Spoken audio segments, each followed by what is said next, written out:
your flight. Hey baby, come look at what I'm watching. What, honey? First, listen to Isaiah 54 verse 5. For thy Maker is thine husband, the Lord of hosts is his name, and thy Redeemer the Holy One of Israel, the God of the whole earth shall he be called. Okay, I'm ready. Thy church may come forth out of the wilderness of darkness, and shine forth fair as the moon, clear as the sun, and terrible as an army with banners, and be adorned as a bride. Why is the church adorned as a bride? Another good place to see this is the book of Hosea. And I will betroth thee unto me forever, and thou shalt know the Lord. This is Jesus giving his sermon on the Mount of Olives, right? And they're asking, when are you going to come? And so if you go to Matthew 24, verse 42, he says, watch therefore, for you know not what hour your Lord doth come. The bride apparently doesn't know when it's going to happen, because these 5 virgins are caught off guard. Why weren't they ready? So he's saying, watch therefore, you don't know when your husband is coming. Okay. Why is Jesus using this as a parable? And the thing is, it's because this parable is rooted in those ancient Hebrew wedding customs. Let's talk about what those were. Did Rebecca know who the groom was ahead of time? No. No. She didn't. Who selected her to be the bride? The father of the groom chooses the bride. So this is all very different from our modern wedding traditions. The father's servant goes out to get the bride. He chooses her.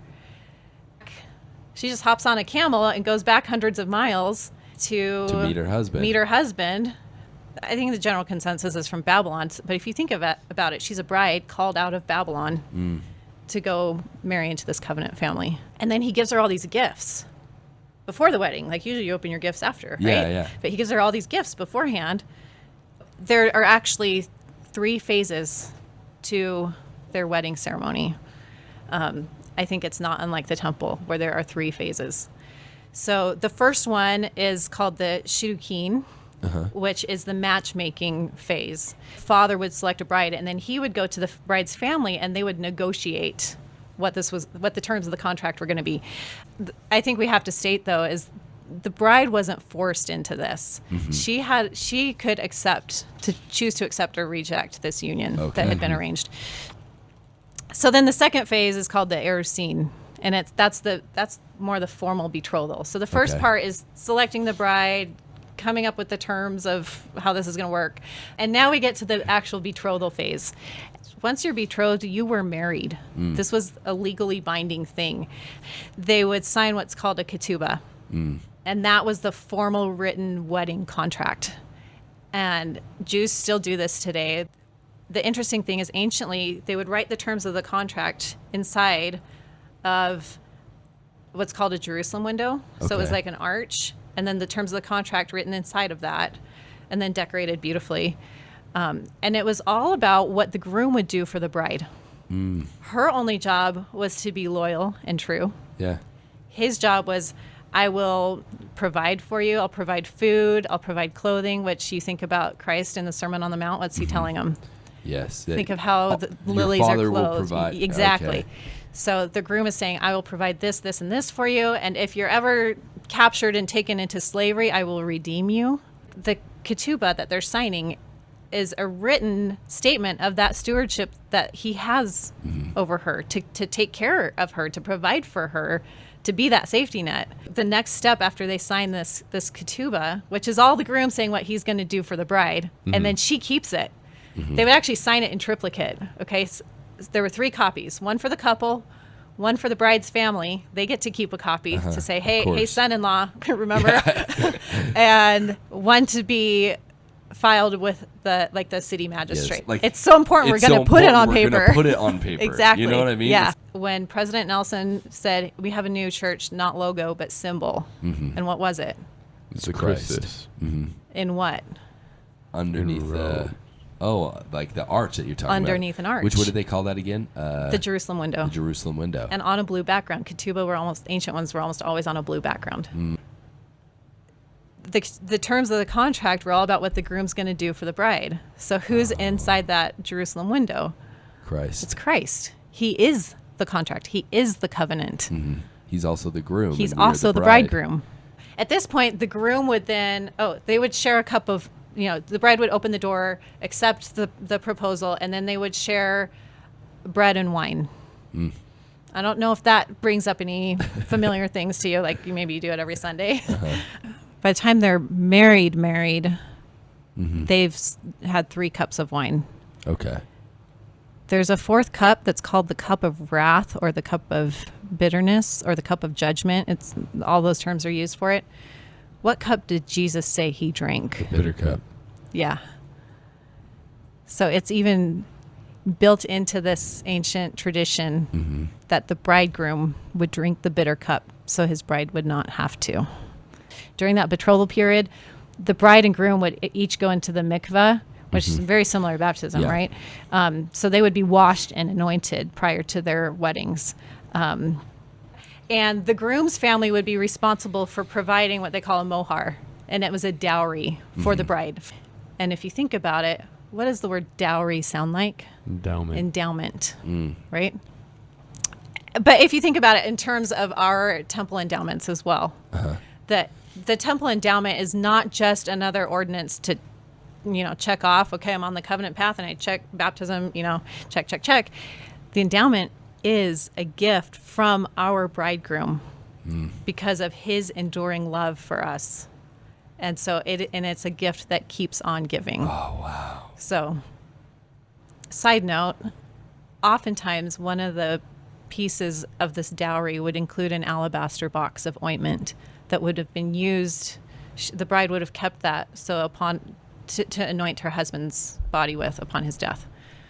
So the woman would anoint the bridegroom after that year, right before they were going to get married? No, this Or would when be does this before his happen? death. So the woman Okay. would receive the alabaster box as part of her dowry. Oh, And she okay, would that's retain what it is. that until his passing and use the oil to anoint him. Okay. We read that story and think this was a woman that had a nice box that had some nice oil in it, and she decided to be nice and come show her affection for Jesus. There's more to the story, that this was probably something from her dowry that she had been given, and she's recognizing Christ as That it's the time. the bridegroom Yeah. who would fulfill the terms of his contract to redeem her because she had been taken captive by sin. In addition to the dowry, the groom would give what was called the matan, and it was gifts that he would give personally to the bride as a token of his love for her, that he would be waiting for her, and that it would be a reminder to her of him, something to remember him by during this year-long separation they were going to have. We also get tokens Yeah. to remind us Of our bridegroom. of our bridegroom. And you see this too with the parable he shares of the woman with the lost coin. She would have worn a veil with the coins sewn onto the edging, and you've seen that in Yeah, I've Middle seen Eastern those. cultures, right? So those were the coins that the groom would have given her. That was her matan. Okay. And they would sew those coins onto their headdress as a sign that they were married. And this is where the bride has her opportunity to accept this engagement. The father and his groom would come to the door of her house and knock. And if she opened the door, that means she accepted. If she didn't, sorry. Does that bring any passages to mind? They would come together for this betrothal, and then they would separate for a year. The groom would then leave and go back to his father's house. What did Jesus say he was doing when he left? I go to prepare a place for you, right? The first coming of Christ is the betrothal. Yes. The second coming Is the when marriage. he comes to pick us up and he's like, I got the mansion. In the meantime, the bride starts preparing herself for the actual wedding ceremony. And so she would be learning skills that she would need as a wife and a mother, but she'd also be preparing the wedding dress.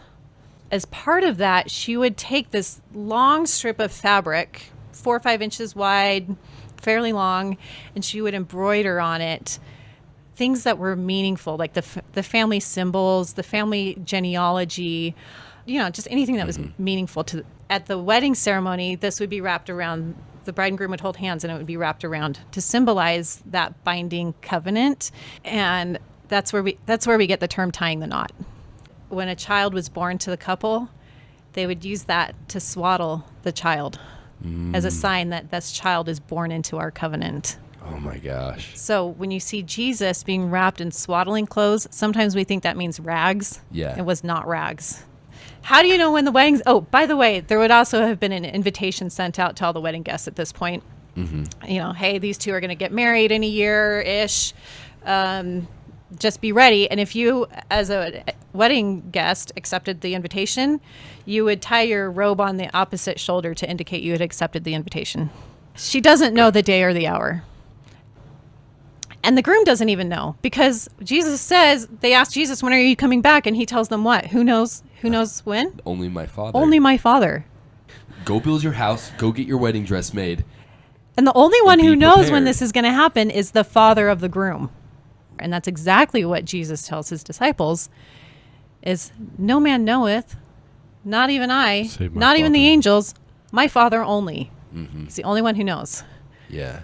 This is Hebrew wedding speak. The whole gospel is embedded in this marriage context because it's our salvation. The plan of salvation is a wedding motif. And that's why the sealing ordinance is the last ordinance Yeah. that you perform Exactly. in the temple.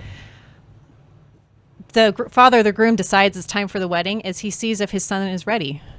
It's all about when his son has made the adequate preparations. When he's done building the house, when everything's ready to go, when he can welcome a new bride into their family respectfully, so that, and this is also an honor and shame society, right? Where there's a lot of honor into how you do things. So he's not going to let his son just throw up a lean-to and call it good. Like, you need to do the best you can and get everything really prepared, really ready for her to come. Yeah. And when the father of the groom sees that, he'll say, okay, go get your bride. And that's when the wedding happens. As the groom and his buddies start their procession towards the bride's home, they'd be blowing trumpets. And then there would be a best man, basically, they call him the friend of the groom, who would be designated to run ahead and blow the trumpet to warn the bride and her attendants, groom's on his way. There's 7 main feasts throughout the year. One of them is Rosh Hashanah, or Yom Teruah, which is the day of trumpets. Yeah. It's the day of blowing trumpets. It's also the day that no man knoweth. It's referred to as that because you didn't know exactly when Rosh Hashanah would begin. Okay. Interestingly, you have this friend of the groom running ahead to warn the bride, and he's blowing a trumpet, and all of this is embedded in the feast of Rosh Hashanah. Who came on Rosh Hashanah in the modern time? Moroni. Moroni. Okay, yeah. He came to Joseph in Smith September. on Rosh Hashanah. They're supposed to be listening for the trumpet, and they're supposed to be watching for the lights of the procession coming in the dark of night. So just like Jesus tells us, you need to watch and listen. Side note, the groom would dress as well and in special wedding garb, and he would wear white. They almost always wore white. Oftentimes, if the family could afford it, he would wear a crown of gold. Because on their wedding day, the bride and groom were considered to be Kings a and king queen. and a queen. And you think about temple terms now, right? He would also anoint himself with frankincense and myrrh. You want to smell good on your wedding day. Who else was anointed with frankincense and myrrh? Christ, right? That's what the 3 wise men brought. Another important element of a wedding, and we still see this today, the bride takes the name of the groom. So when we talk about taking his name upon us, Oh my goodness, that's like the most obvious. right. It's you've entered into a marriage type of relationship with Christ.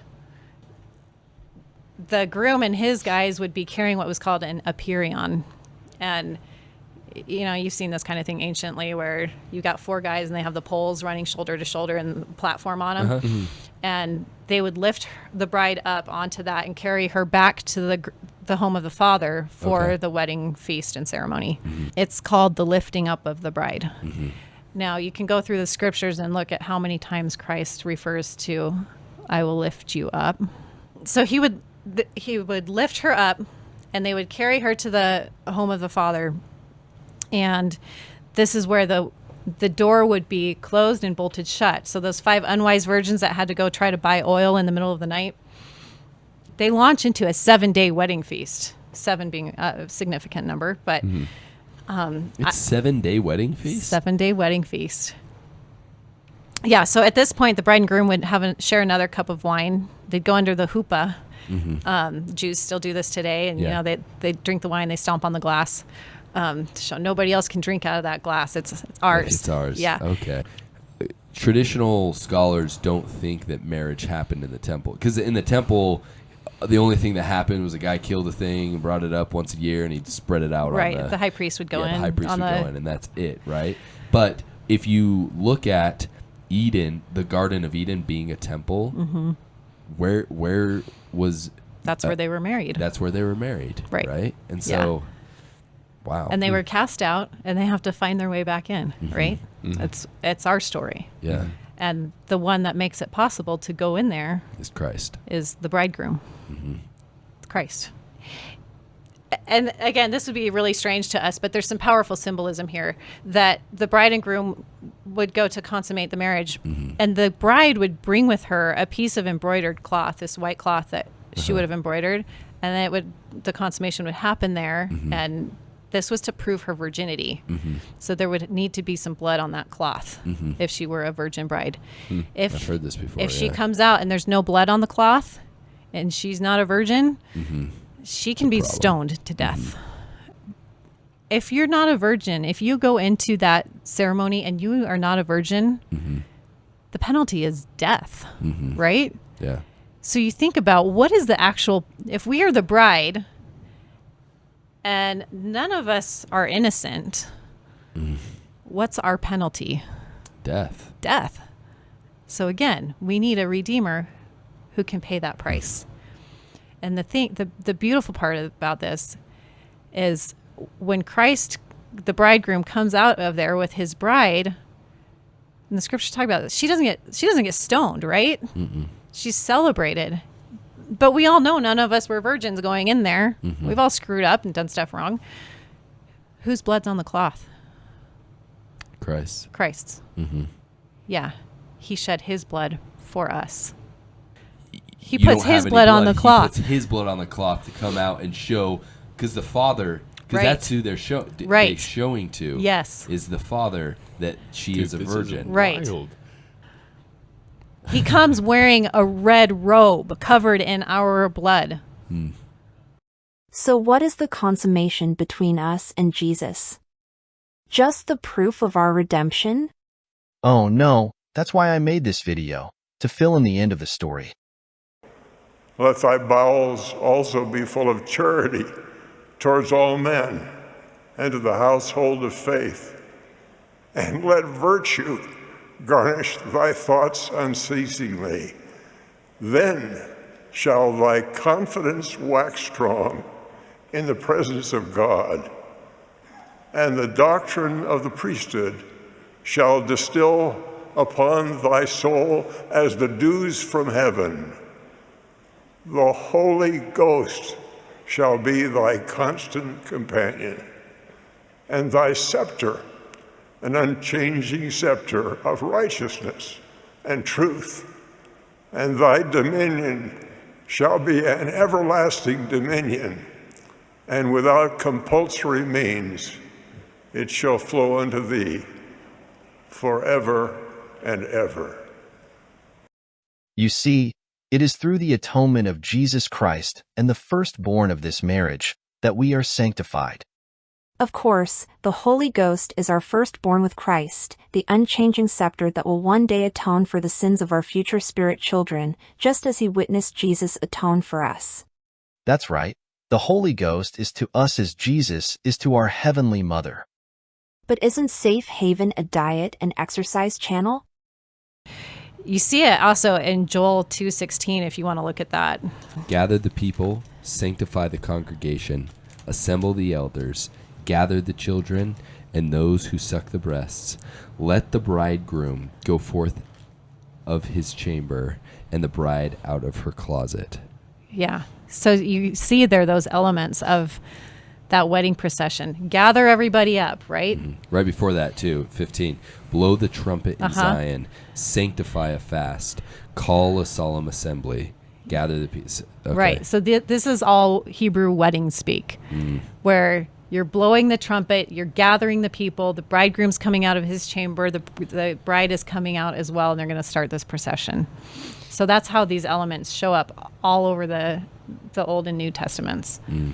So the Jews are asking Jesus, why don't your disciples fast? And he says, the bridegroom is here, we can't fast. If you and your buddies are at your wedding and it's a 7-day feast, are you fasting? No. So what he's doing here is saying, I'm the bridegroom. We're not fasting because I'm the bridegroom and I'm here. We're feasting. It's a feast, not a fast. And then you flip that. And he says, when the bridegroom is taken away, then they'll fast. Do we fast now? Yeah, right? We still fast. Yeah. Because the bridegroom is not currently with us. And when you think about all the many different reasons why we fast, one of them I think that we overlook is we're fasting because the bridegroom's not here. It's a sign of our desire and our wish for him to return. It should be. It should be. At least. So let us all get ready to fit into our priestly robes and prepare for our bridegroom's expected return. We had to say goodbye before we had a chance to see what we held in our hands, what it could have been.